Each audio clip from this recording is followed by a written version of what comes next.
El terror como género está presente en nuestras vidas desde tiempos inmemorables, con relatos que han pasado por generaciones, leyendas urbanas, libros y en lo que nos vamos a centrar hoy, el cine. Siempre se encargó de traer historias que buscan dar asco, risa o en la mayoría de los casos miedo. Ha generado a lo largo de su existencia muchísimos fans de esta categoría y es por eso que me empecé a preguntar ¿por qué atrapa a tanta gente? ¿Por qué miramos esto? ¿Por qué el cine de terror vende? Para saber esto, tenemos que irnos al inicio del terror en el cine, con La Mansión del Diablo de Georges Méliès, conocida como la primera película de terror en la historia.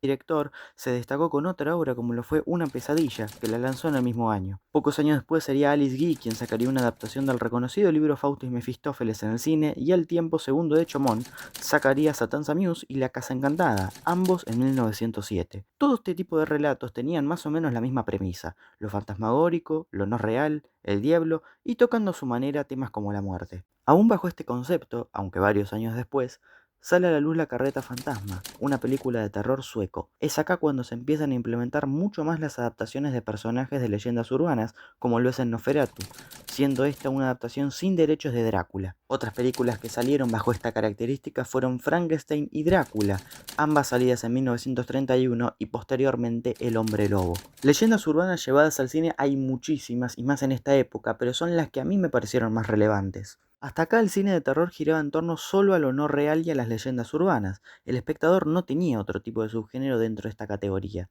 Es como si solamente conocieran los sándwiches de miga de jamón y queso. Les gustaba, pero no se les iba a ampliar el gusto si no conocían los sándwiches de rúcula, los de huevo o los de zanahoria. Mejor sigamos.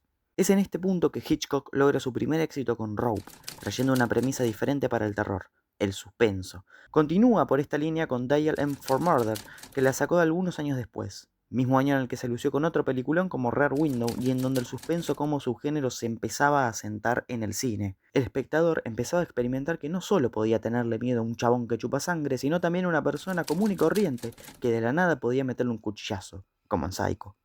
Es en este punto de la historia que con la película Bloodfest se da el nacimiento del subgénero gore.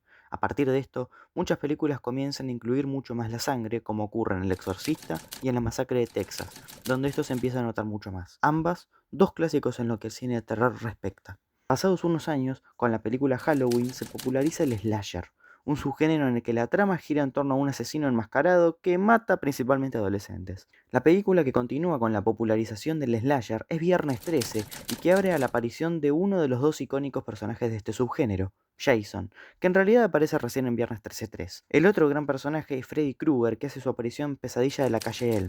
Ya acercándonos más a los 2000, se asoma un subgénero a mi parecer increíble. Con el estreno de La Bruja de Blair, el estilo falso documental hace su aparición en el cine de terror, metiéndonos más en la trama de la película y viviéndola de más cerca. Si bien como tal no es un subgénero, es un estilo que forma la trama y por eso es que lo pongo. Otra película que complementa esta premisa es REC, una película de terror española y que además de ser de las mejores, tiene a César, Hola. un argentino.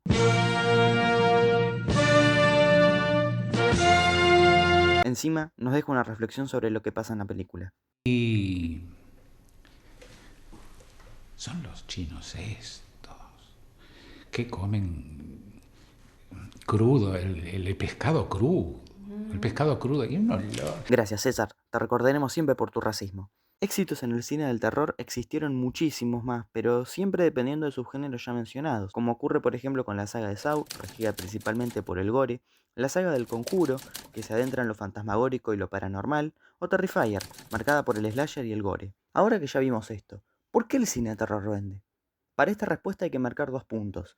El terror vende desde siempre, pero porque pone en juego nuestros temores, ansiedades y sensibilidades, y esto, queramos o no, nos gusta y nos genera curiosidad. A medida que fueron pasando los años, los directores fueron detectando qué formato del terror literario o urbano faltaba llevar al cine, y así fueron desarrollando películas y subgéneros para esta categoría. Colateralmente fueron desarrollando en los espectadores nuevos temores y un lado más crítico o analítico para con el cine de terror. Por esto mismo es que a los espectadores de los años 60 probablemente no les llamaría tanto la atención al terror de los años 30, porque ahora conocían otras caras del terror que antes no, por la propia evolución del género, que es lo que hizo que no solamente sea exitoso a lo largo del tiempo, sino que también genere tanta pasión por la gente, debido a la variedad que hay en él. El segundo punto por el que podemos decir que vende es porque es una categoría relativamente barata. Claramente que existen películas de terror con alto presupuesto como pueden ser El Hombre Lobo de 2010 o ambas versiones actuales de It, pero por lo general suele ser un género que históricamente con poco presupuesto ha hecho mucho dinero y muchos clásicos con historias de todo tipo y con todos los temores posibles. El cine de terror gustó desde su primera aparición en 1896 hasta la actualidad, donde si bien, como vimos, fue evolucionando, fue justamente esto lo que hizo que el género se expanda y le guste cada vez a más personas, entrando en cada uno de los espectadores por un subgénero diferente.